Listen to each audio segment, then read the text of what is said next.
কি আপন, ছেড়ে দে, আমার হাত ছেড়ে দে, ছেড়ে দে আমায়। কানাই ছাতাটা ছুঁড়ে ফেলে দিতে চাইল, কিন্তু পারল না। তার হাতের আঙুলগুলো যেন ওই বাঁশের বাঁটের সাথে মাংস দিয়ে জুড়ে গেছে। হঠাৎ ছাতাটা নিজেই ডানা ঝাপটানোর মতো করে শব্দ করে উঠল। কানাইয়ের পা আর মাটিতে নেই। ছাতাটা তাকে হিড় হিড় করে টেনে নিয়ে চলেছে অন্ধকার শ্মশানের দিকে। ছেড়ে দে, ছেড়ে দে আমাকে, আমি আমি ভুল করেছি।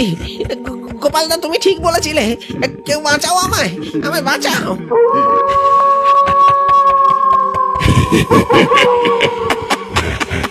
আমার ছাতা নিয়েছিস, এখন আমার সাথে আয়। আমার চিতা ভিজছে, আমাকে ছাতা ধরবি না।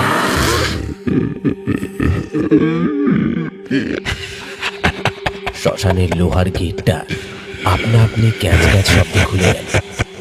ভেতরের অন্ধকারে জ্বলন্ত চিতার অবশিষ্ট লাল আভা দেখা যাচ্ছে। কানাই বুঝতে পারল ওই ছাতাটা আসলে একটা মরণ ফাঁদ।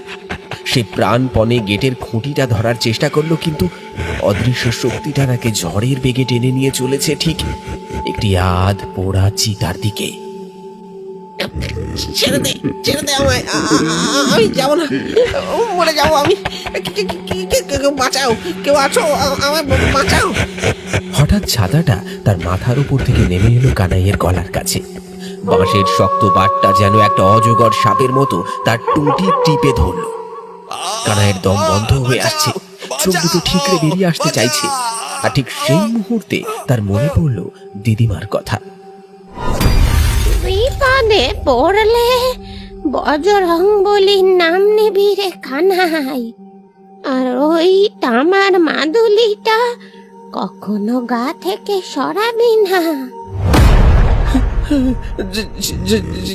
জয় বজরং বলি, জয়। কানাই তার কাঁপতে থাকা হাতটা কোনো মতে পকেটে ঢোকাল। আঙুলের ডগায় লাগলো সেই শীতল তামা। সে সর্বশক্তি দিয়ে মাদুলিটা মুঠো করে ধরল এবং এক ঝটকায় সেটা চেপে ধরল ছাতার সেই অভিশপ্ত বন্ধের উপর।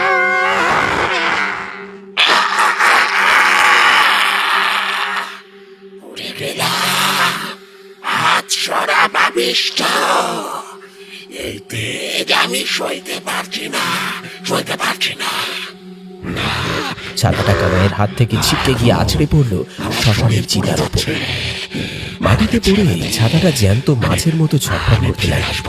কালো কাপড়টা যেন কুঁচকে